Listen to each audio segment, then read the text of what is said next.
po ang ipis napaitan issue. Ito po ang unang biktima.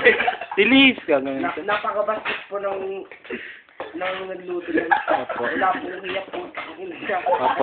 Opo. Tama po. Ikaw naman po.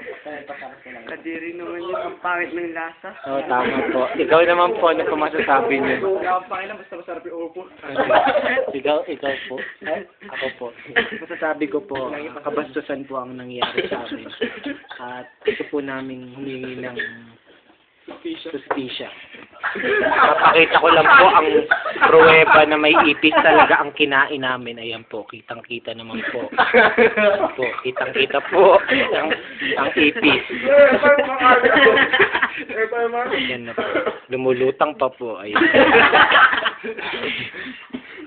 Ano po masasabi nyo, Lester? Ano po masasabi nyo sa nangyari? Kayo po, ano po masasabi nyo? Ikaw po. Alam ko po, ikaw po ang nasaktan sa nangyari. Kapag naulit pa yun sa akin, tol, papatayin ko na lang. Tama. Papasara ko na yung kung Tama. pwede lang, tol, masusunugin ko na lang yung karagarian ng putang na yun. Tama yan.